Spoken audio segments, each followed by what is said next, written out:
What's up, everybody? It's Orange Hoodie up, and this is Ian back again with another video. I know it's blue again, it's a church one. I can't find my orange hoodie, and wherever it isn't clean, so even if I did find it, I wouldn't be able to wear it for this video. So, on my channel, on my channel, I did a few Bible things. I did drumming before, which I'm not doing anymore.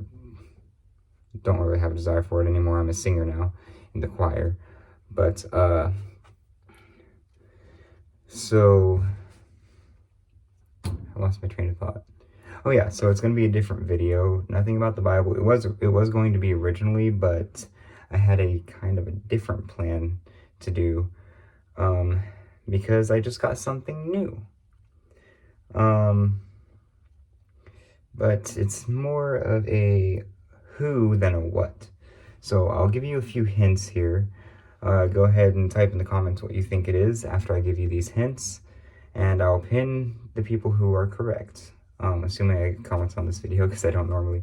So, her name is Leah, okay? Her pronouns are she, her. She is gray.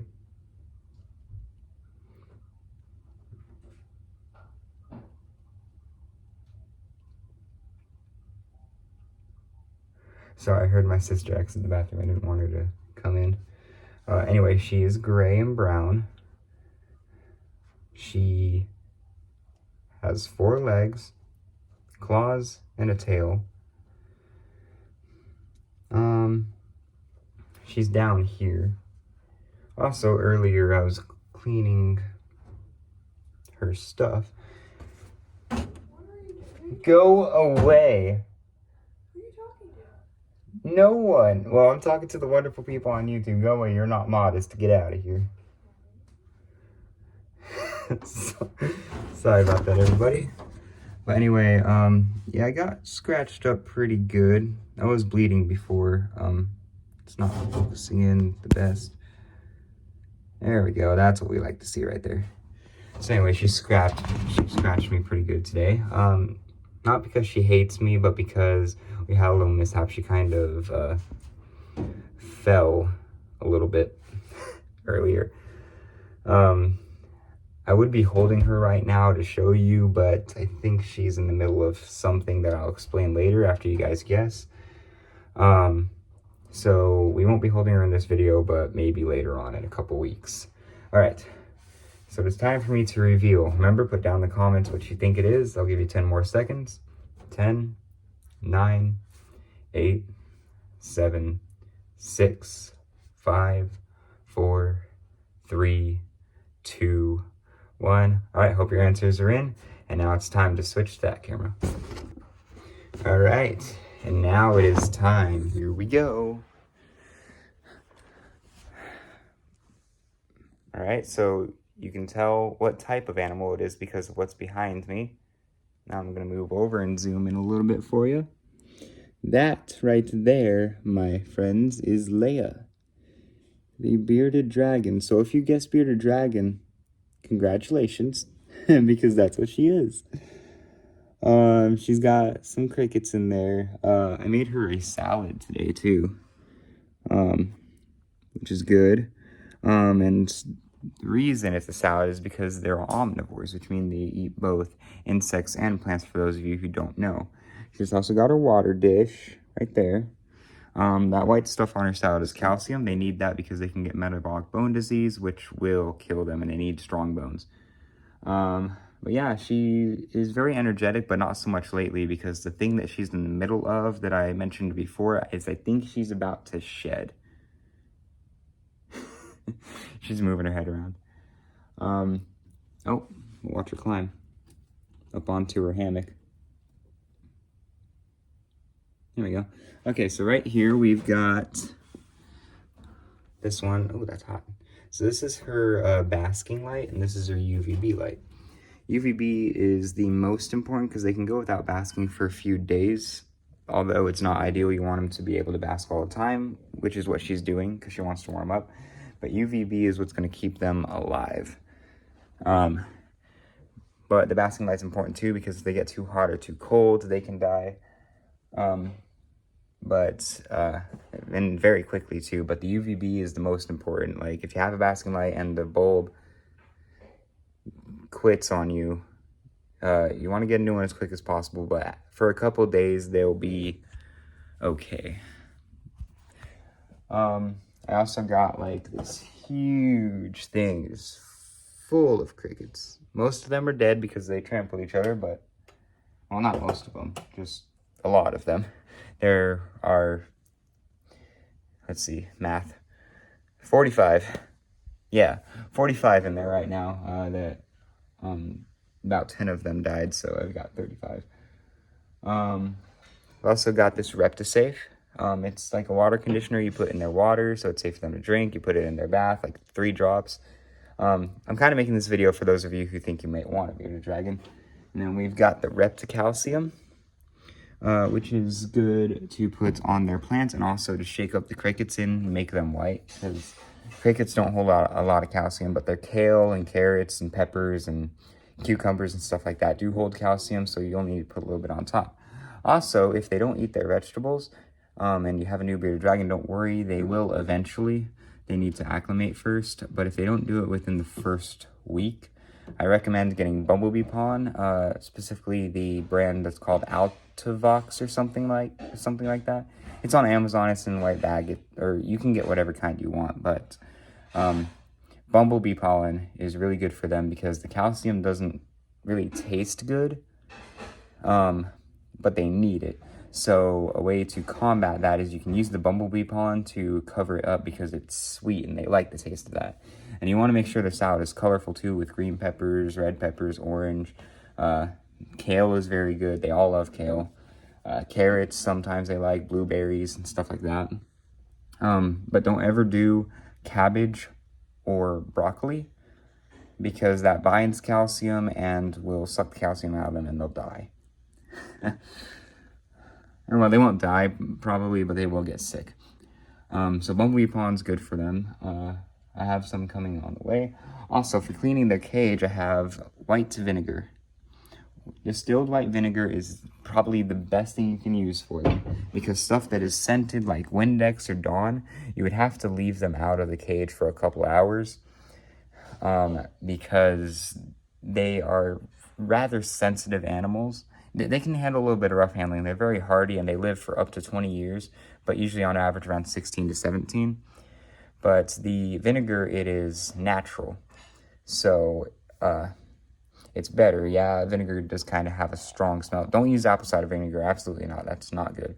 The vinegar does kind of have a strong smell for some people, but it's okay for the bearded dragon since it is natural. But Windex and Dawn, you don't want to use on the glass or anything. You can use it to clean some of the decor, but only a little bit of it because they're sensitive to it, the chemicals. Yeah, that's really the only drawback with bearded dragons, is that they are difficult to take care of. Well, not difficult. It's very simple, but it's not easy. There's a lot that goes into it because you got to feed them insects, which normally is cricket superworms, 1 to 2 weeks, and then you got to mix up their diet with vegetables, which they need for the other 5 days of the week. And then unless it's a baby, you want to feed them insects almost all the time, but don't leave veggies out of their diet, because once they grow up, which 18 months is when they reach sexual maturity, which makes them an adult, you don't want to keep feeding them insects, because in the long term that'll be bad for them, and that's the only thing they'll want to eat, which can shorten their lifespan. And they don't bite. They don't scratch normally. The reason she scratched me is because she wouldn't get on my shoulder. I think this jacket is slippery for her in particular. My other jacket works great, but she couldn't get onto my shoulder, and she had a bit of a fall earlier. And I tried to catch her, and she ended up scratching me while she was falling. Luckily, she landed on something soft that wasn't too far away from where my shoulder was, so she didn't get hurt, probably. I got hurt, though. I mean, she kind of just, I put her back on the ground, she just kind of walked it off, or ran it off, because she was zooming today. But yeah, it's been very fun. I've had her for about 2.5 weeks now, and I'm very glad I did it. I've always wanted a bearded dragon since I was young, and now after 22 years, I finally have one. And it's going to be a long-term pet, so I can get attached. Another drawback with the care is that you do have to bathe them once a week for 15 to 20 minutes. I use one of these plastic tubs, and it's more of a soak than a wash. You just you don't use soap or anything. You just put her in the water with the 3 drops of conditioner and pick up the water and pour it down her back and on her face while trying to avoid the ears and the nose, and dip her tail in there. And sometimes they'll splash into the water and have fun. And if you have a means of doing it, you want to get an area where they can walk into the tubs themselves without having to jump off something. Because if they can get in the tub themselves, that's really good. It's a very good sign. What else? So there's a bunch of different kinds of bearded dragons. There's brown, gray, white, red, orange. There's spiky ones, which mine is a spiky one. I don't know if you can see the spikes on her. You probably can a little bit. But yeah, spiky, which I have. Less common is a leatherback or a silky. They're smooth, but they feel really cool. Only downside is the rare color, more is like the citrus and the red and everything, can cost up to $500. No.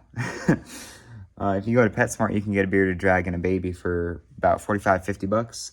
I got this one from somebody on Craigslist, and she came with the cage and all the decor, and it was $300, which an adult bearded dragon could but shouldn't cost that much. But it's way cheaper that I got the cage and everything with her, because that can cost up to $700, just depending on, like, if you know how to shop and all that stuff and all the stuff you have to do.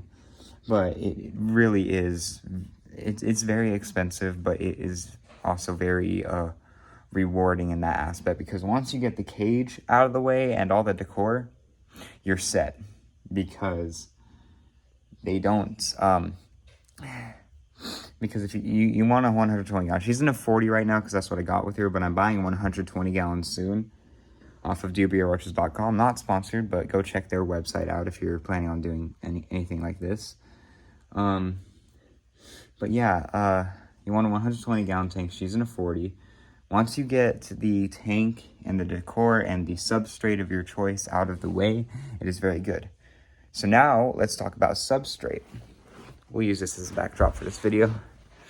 So when it comes to substrates, you don't want to use loose sand, because they can ingest the sand and it will mess with their digestion. We'll focus on her. Because the sand will, if they ingest it, it will mess with that digestion, and they won't be able to digest calcium properly, which again will cause metabolic bone disease. Then you don't want to use wood shavings either, because we have pine shavings because we have chickens now. But you don't want to use pine shavings for her either, because they move around a lot, for one. And also, most types of wood are poisonous for them. But as you can see, she has wood back there, right there. The reason that's safe for her is because what you can do for decor, if you don't want to buy wood because it's all cheap plastic garbage, you can go outside, and if you have firewood or some big branches or sticks outside, what you can do is you take it inside, put it in the oven at 300 degrees for about an hour to an hour and a half, and then it'll be safe for them, because it'll kill all the stuff that makes them sick. And then, so yeah, that's mostly the care. It's not everything you need to know, but most of this other stuff will just come as you take care of it, I've noticed. One substrate you can use, though, which I saw a video on, is really good. You want peat moss, topsoil, and with about a gallon of water, and what's the other part? Play sand. Play sand, because it's not too fine. It's not going to hurt them if they digest it. The topsoil to mix in with the play sand, and the peat moss, which is what the water for is mainly, because it's dry and you need to rehydrate it. You mix that all together and it makes a great substrate. And what you can do is you can, like, mix it around, hold it together. If it clumps together, and to see like if it would hold and burrow, because some bearded dragons do like to burrow, that'll be good. And don't worry if it's too wet, because it will dry out eventually. If you want to hear more about that and get a better ratio on all that stuff, you can go watch, his name is Cedric Sweet, I believe. If not, if you search that, you'll find it. He's got a lot of great videos on bearded dragon care and setup and all that stuff. Or you can watch Wiccan's Wicked Reptiles. He's got a lot of good videos too. But yeah, this is just a video to kind of introduce you to Leia. But yeah, the fun stuff is she'll climb up on your shoulders, she'll nap with you. You get to watch them eat crickets, which is fun because they'll chase them around and everything. You take them out of the cage for about 2-3 hours a day, would be safe, and you just kind of put them on the ground, and they're naturally curious, so they'll walk around the room and just you don't want anything that they can get under. You want to kind of make it bearded dragon proof. You can have things that they can climb. Just like over there, I've got a couple mattresses leaned up against the wall that she climbs sometimes. But I removed all the stuff that she can go under and all that to make it safer for her. But yeah,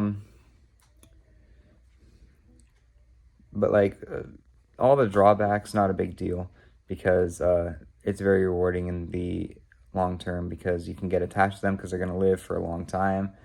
Like, they'll outlive most dogs. And she loves to hang out on my shoulder, and I can put her on my shoulder, and like, I don't forget about her, but I could forget about her, and she'll still be there in an hour, just either sleeping or nestling up against my neck, or just chilling, because she likes the warmth of my neck. She doesn't like my hands too much though, because my hands are naturally cold for some reason. But yeah, it's very cool. I know I've been rambling on and going off on rabbit trails like crazy in this video, but yeah, I don't want this video to go on for too much longer, because I'm sure there's other YouTube videos you guys want to watch and all that stuff. But yeah, it's been very fun. If you guys enjoyed this video, please give it a thumbs up. If you want more videos like that, the likes will help a lot as well. And if you guys have any tips for me, since I am a new bearded dragon owner myself, though I've done my research, if you got any tips, please let me know about them. If you guys have any video suggestions or questions that I could answer in a separate video, you can do that too. Also, check out my shorts. I will be making shorts with holding her and everything here soon when she's done shedding, or if she just wants to be out of her cage. Those videos will be out. And I think shorts are really fun. I've been excited to start doing those. But yeah, like I said, give a thumbs up, ask questions down in the comments, or video suggestions or tips for me. And for those of the people that are going to comments for more information, help them out with that too. And then check out my description. My Instagram will be linked down there as well. Oh, and also, can't believe I forgot this part. Subscribe to the channel, punch that notification bell in the face, make it turn yellow, hear the ding ding, so you don't miss out on any new videos or shorts or anything like that. Man, that was cringe. But anyways, those of you who watched this video, thank you for watching this video. Come back and you will see more of her, and we'll be doing Bible studies and stuff like that. My videos will be coming out more often. But yeah, this is Orange Hoodie signing off. Sayonara. Adios. You guys have a great rest of your day or night, or whatever time it is where you're living. Bye.